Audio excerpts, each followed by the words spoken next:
Malam hari ini saya ambil tema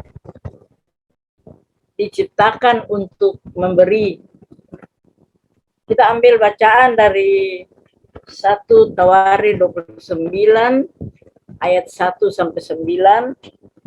Kalau bisa ditampilkan di layar ayatnya, kita akan baca bersama-sama. Berkatalah Raja Daud kepada jemaah itu, Salomo anakku yang satu-satunya dipilih Allah adalah masih muda dan kurang berpengalaman. Sedang pekerjaan ini besar, sebab bukanlah untuk manusia bait itu, melainkan untuk Tuhan Allah.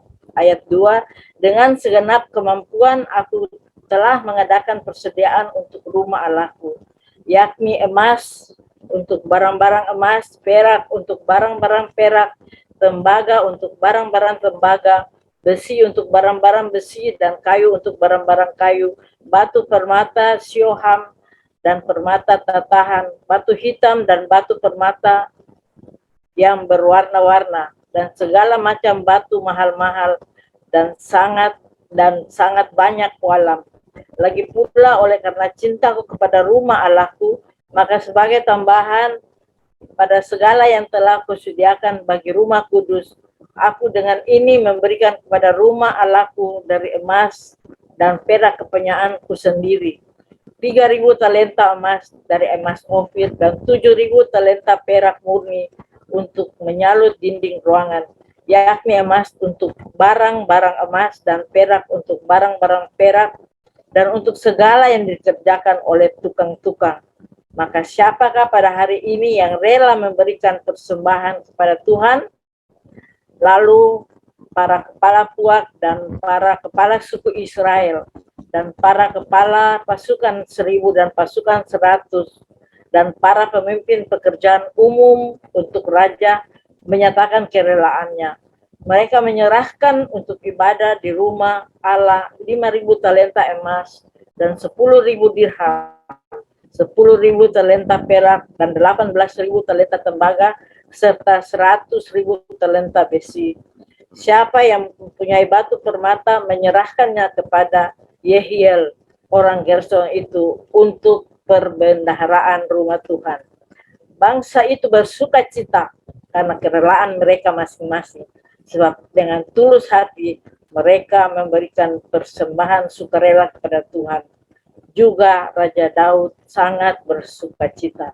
Saya ulangi pada ayat 9, bangsa itu bersuka cita karena kerelaan mereka masing-masing, sebab dengan tulus hati mereka memberikan persembahan sukarela kepada Tuhan.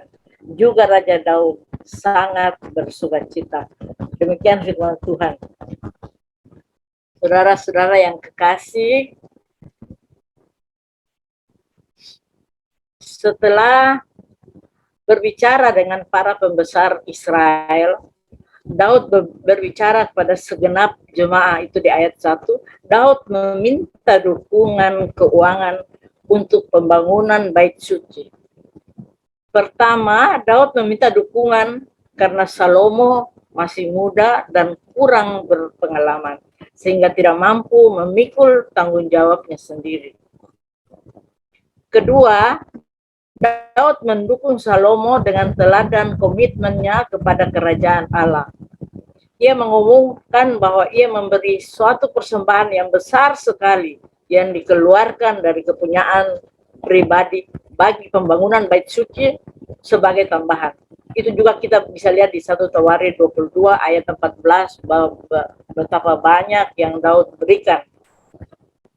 Motivasinya bukan karena diperlukan persembahan-persembahan yang lebih banyak, melainkan keinginan untuk mengikut sertakan sebanyak mungkin orang dalam pembangunan bait suci yang baru itu. Ketiga, Daud mendorong jemaah untuk mengikuti teladannya, bersedia untuk mempersembahkan diri dan rela memberikan persembahan kepada Tuhan. Ajakan Daud ini menggerakkan para jemaah hingga kepala puak, kepala suku, kepala pasukan, para pemimpin menyatakan kerelaannya. Mereka memberi persembahan dengan sukarela. Ini mewakili seluruh rakyat Israel dan mereka memberi persembahan lebih dari biasanya. Jumlah persembahan yang mereka berikan sangat besar, mencangkup logam berharga dan banyak batu permata. Dengan tindakan ini, mereka bersukacita karena kerelaan mereka masing-masing. Sebab dengan tulus hati, mereka memberikan persembahan. Ketulusan hati merupakan sikap yang diperkenan Allah dan seharusnya merupakan ciri semua pemberian kita. Jadi semua pemberian kita itu harus dengan tulus hati. Itu harus menjadi ciri daripada kita orang percaya. Memberi itu ada kaitannya dengan uang. Walaupun tidak semua pemberian itu harus uang. Uang kita sadari merupakan benda dengan dua wajah. Alkitab berkata, jangan sampai mamon atau uang menjadi tuan kita. Karena kita harus memilih siapa yang kita sembah, Allah atau uang. Namun Alkitab juga berkata, ikatlah persahabatan dengan mempergunakan mamon yang tidak jujur, supaya jika mamon itu tidak menolong lagi, kamu diterima di dalam kemah abadi. Dengan kata lain, uang bisa kita manfaatkan sebagai alat untuk menyembah Allah selama kita hidup di dunia ini. Bagi Allah tidak ada masalah rohani dan tidak rohani dalam hidup kita, karena keseluruhan hidup kita dipedulikan oleh Dia. Dia mengerti kekhawatiran dan pergumulan kita akan uang. Apa teologi Allah tentang uang? Teologi Allah tentang uang bahwa Dia adalah pemilik. Kita ingat Dia adalah pemilik segalanya. Ketika kita mulai dengan dasar pemikiran bahwa kita bukan pemilik uang kita, itu mengalihkan percakapan sepenuhnya dari percakapan dunia. Dunia mengatakan bahwa kita adalah pemilik dan kita harus sukses. Allah mengajarkan bahwa kita adalah pengurus dan kita harus setia. Jadi uang yang kita miliki, apapun yang kita miliki itu adalah milik Tuhan. Dan kita dipercayakan untuk mengurus. Jadi kita pengurus. Kita bukan pemilik, tetapi kita pengurus. Mengajarkan bahwa pengurus kita harus setia. Segala hal lain turun dari dasar pemikiran itu. Jika kita bukan pemilik, maka segala yang kita lakukan dengan keuangan kita akan berbeda dengan dunia. Itu mungkin kelihatan sama. Kita pergi bekerja, kita menabung, kita memberi, kita membelanjakan, kita menginvestasikan. Tetapi secara internal perspektif kita telah berubah karena kita tidak melakukan hal ini untuk kemuliaan kita dan kerajaan kita. Kita melakukan ini untuk kemuliaan Allah dan kerajaannya. Akibatnya kita menemukan sukacita dalam keuangan kita. Karena tekanan dalam mencoba mengesankan dunia hilang. Kita bebas untuk melayani Allah dan maksudnya. Kita bebas untuk lebih bermurah hati. Pandangan kita mengenai hidup akan menentukan paradigma kita tentang keuangan. Jika kita berpendapat bahwa hidup adalah mencari kenikmatan sebesar-besarnya, tentu kita akan memaksimalkan pencarian uang demi kenikmatan kita. Betul toh? Jika kita memandang hidup ini adalah penderitaan kita akan memfokuskan pada diri sendiri dan berusaha bagaimana uang bisa kita pakai untuk mengurangi penderitaan. Namun, jika kita memandang perjalanan hidup kita seperti untayan momen-momen yang penuh dengan kesempatan untuk menjawab apakah saya mencintai Tuhan dengan keputusan ini, termasuk soal keuangan, paradigma kita tentang uang juga berbeda. Dunia mengajarkan kumpulkan uang sebanyak-banyaknya. Alkitab mengajarkan salurkan uang kita untuk memberkati orang lain. Dunia mengatakan kepada kita bahwa uang sama dengan kesuksesan. Sebagai orang Kristen, bagaimana kita menanggapi tekanan untuk sukses secara finansial? Pertama, kita harus mengerti bahwa Alkitab tidak pernah memanggil kita kepada kesuksesan finansial. Namun Alkitab memanggil kita kepada kesetiaan secara finansial. Ini adalah dua standar yang sangat berbeda. Kita masih ingin makmur dalam keuangan kita, menghindari masalah finansial, memenuhi kebutuhan keluarga kita, dan ingin cukup untuk melakukan hal-hal kemana Allah memanggil untuk kita lakukan.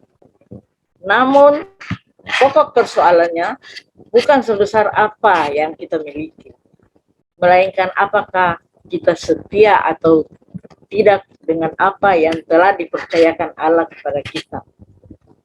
Di dalam Lukas 16 ayat 11 berkata, jika kamu tidak setia dalam hal mamon yang tidak jujur, siapakah yang akan mempercayakan kepadamu harta yang sesungguhnya?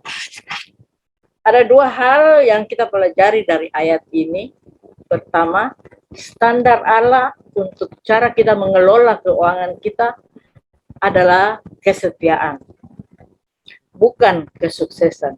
Dan kesetiaan adalah istilah relasional. Kita harus bertanya pada diri kita sendiri, apakah kau setia dalam hubunganmu dengan Tuhan? Apakah kau mentaati Tuhan bukan keuanganmu? Kedua, jika kita setia dan taat kepada Tuhan dengan keuangan kita, Allah akan memberi kita sesuatu yang lebih baik daripada kekayaan. Dia akan memberi kita kekayaan yang sesungguhnya. Apakah prinsip Alkitab di balik kemurahan dan memberi? Ketika Yesus mengatakan bahwa lebih berbahagia memberi daripada menerima, itu kita bisa baca di Kisah 20 ayat 35. Maksud dia adalah bahwa tanggung jawab utama kita dengan uang adalah untuk menjadi pemberi. Segala yang Allah ciptakan dirancang untuk memberi. Allah menciptakan matahari untuk memberi, bulan untuk memberi, tanaman untuk memberi, hewan untuk memberi, bahkan debu diciptakan juga untuk memberi. Identitas kita sebagai pemberi bukan berarti bahwa kita ada di bawah hukum atau pajak yang menuntut kita untuk memberikan sesuatu kepada Allah.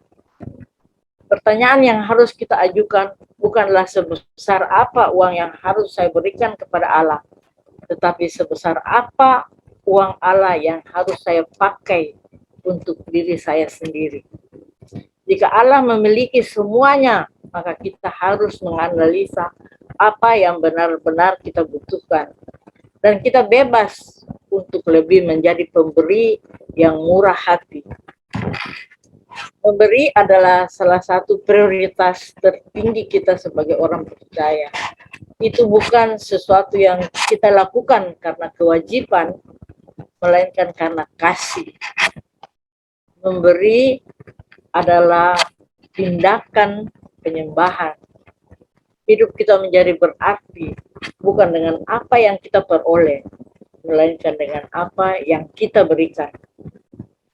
Allah mengawasi semua pemberian kita, dan alasan mengapa itu sangat penting bagi Dia, karena Dia adalah seorang pemberi.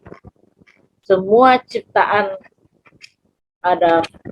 adalah pemberiannya bagi kita, dan Dia memberi itu karena kasih. Dia memberi semua itu kepada kita karena kasih. Saat kita bertumbuh dan dibentuk sebagai muridnya, kita menemukan sukacita dalam pengalaman memberi. Karena kita, pada saat kita memberi, kita paling menyerupai Allah ketika kita memberi. Memberi juga menunjukkan bahwa kita benar-benar percaya bahwa Allah adalah penyedia kita. Alasan mengapa banyak orang tidak memberi lebih adalah takut. Mereka takut bahwa jika mereka memberi hari ini, maka besok hari mereka akan kekurangan. Seperti juga saya, uang saya tidak banyak. Jadi kalau saya memberi, ada pikiran juga begitu. Apalagi orang yang punya banyak uang juga. Yang saya yang kurang mungkin begitu, tapi orang yang banyak uang juga biasa punya prinsip yang demikian. Kita takut bahwa jika kita memberi hari ini, maka besok hari kita akan kekurangan.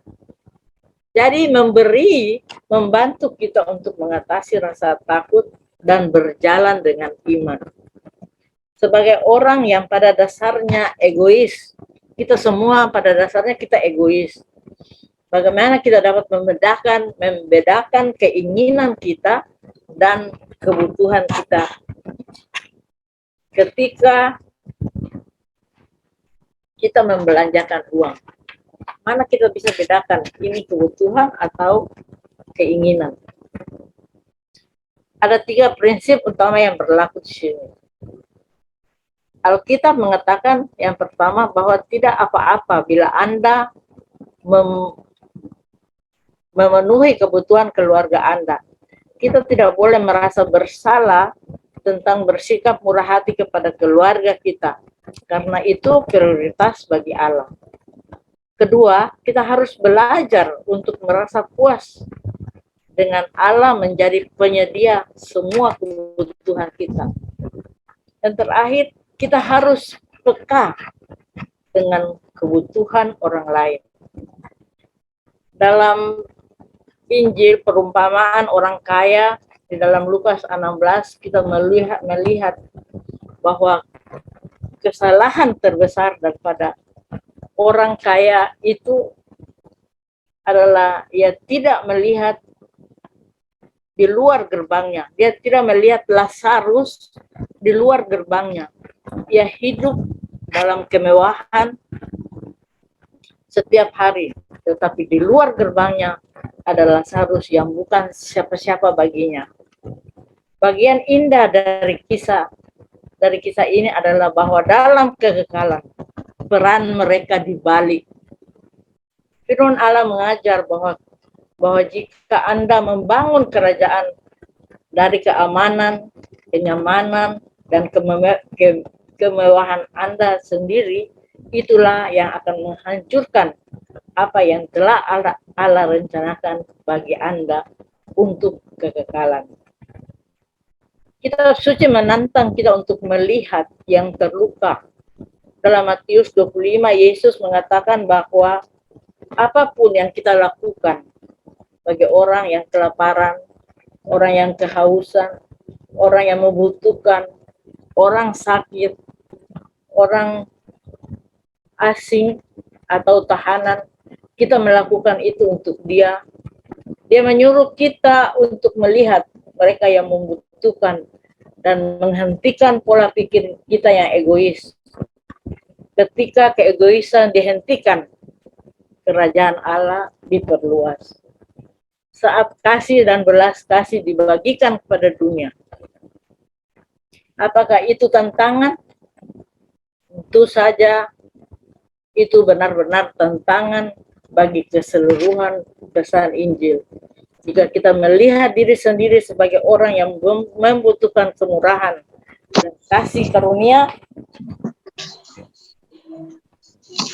maka kita yang membutuhkan kasih karunia Allah, maka kita akan memberikan lagi kemurahan dan kasih karunia kepada orang lain. Itu makna sesungguhnya dari hidup kita. Bukan kesuksesan, melainkan kerelaan untuk bersikap murah hati dan melayani orang lain. Kesuksesan hanya mengesankan bagi manusia. Itu tidak mengesankan bagi Allah. Mungkin orang ini termasuk orang yang terkaya di Indonesia, nomor berapa terkaya di Indonesia. Mungkin orang ini yang terpintar di Indonesia, profesor ini terpintar di Indonesia, orang ini yang pintar berkhotbah. Itu tidak mengesankan, itu hanya mengesankan bagi manusia, tetapi tidak mengesankan bagi Allah. Sebab Allah itu memiliki semuanya. Siapa yang lebih kaya dari Allah? Siapa yang lebih pintar dari Allah? Jadi itu kekayaan, kepintaran, apa yang kita kerja, kesuksesan, itu hanya mengesankan dunia, hanya mengesankan manusia, tetapi tidak mengesankan Allah. Karena Allah memiliki segalanya. Kalau kita bilang, tahu, ya orang kaya nomor berapa di sini. Karena kita terkagum-kagum akan kekayaan, kita terkagum-kagum akan kepintaran, akan kesuksesan, tetapi tidak ada artinya bagi Allah, karena Allah itu sudah maha, semuanya maha. Dia tidak kaget-kaget kalau lihat orang paling kaya, orang paling pintar, karena dia di atas segala-galanya. Karena Allah sudah memiliki segalanya. Apa yang mengesankan bagi Allah adalah ketika kita melepaskan keegoisan kita dan mengasihi sesama. Bagaimana kita dapat memahami di mana dan bagaimana Allah ingin kita memberi. Hal itu dimulai dengan bertanya, di mana Allah menetapkan Anda? Dia telah menetapkan Anda di gereja Anda, dan itu prioritas pertama Anda. Kemudian ada kebutuhan tentang Anda di dalam keluarga Anda, masyarakat Anda, dan dalam hidup kita sendiri. Bukan apa yang kita lihat di televisi atau apa yang dilakukan di tempat lain. Kita mempelajari belas kasih di lingkup pengaruh kita sendiri. Kemudian bisa bertanya kepada Tuhan, di mana Engkau ingin saya dipakai bagi kerajaan-Mu? Ketika menanggapi dalam ketaatan, kita menyelaraskan dengan sukacita yang Allah ingin kita miliki. Ketika kita memberi bukan dikarenakan rasa bersalah, melainkan kita mengalami sukacita. Karena ketika kita mengatakan ya pada apa yang Allah minta untuk kita lakukan. Saudara, pada 3 minggu yang lalu saya pergi ke gereja Assisi, dan kemudian ada yang menyodorkan saya kupon yang dari Andalas. Mereka minta izin di pastor paroki Assisi untuk menjual kupon untuk pembangunan gereja. Rupanya gereja Andalas lagi membangun dan mereka menyebarkan itu. Kemudian 3 minggu kemudian saya ke gereja katedral. Di gereja katedral juga mereka dari Andalas juga menjodohkan itu. Sedang saya sudah beli. Jadi kita lihat bahwa gereja kita sedang dalam pembangunan, ya. Gereja Andalas, katedral juga lagi membangun. Mereka memerlukan dana. Sebagaimana seluruh rakyat Israel bersukacita waktu mereka mempersembahkan persembahan buat bait suci Tuhan dengan tulus hati, maka ada baiknya kalau kita juga mempunyai kepekaan dan kita mau membantu baik suci kita, gereja Andala, gereja katedral yang saat ini lagi membangun, membutuhkan bantuan dari kita, supaya seperti dikatakan bahwa supaya kita semua terlibat di dalam pembangunan bait Allah. Dan itu kita berikan harus dengan sukacita, dengan tulus hati. Sehingga yang dialami seperti orang-orang Israel, mereka mengalami sukacita yang luar biasa. Karena mereka memberikan dengan tulus hati. Mereka memberikan lebih daripada yang biasa mereka berikan. Dan mereka sungguh bersukacita. Marilah, pada saat ini saya juga mengajak supaya kita mau ikut di dalam membangun rumah ibadah, membangun bait suci kita, supaya kita juga merasa sukacita karena kita memberikan dengan ketulusan hati. Kita mau sama-sama membangun rumah Tuhan. Demikian pesan saya hari ini. Semoga kita bisa mengambil manfaatnya. Puji Tuhan, haleluya.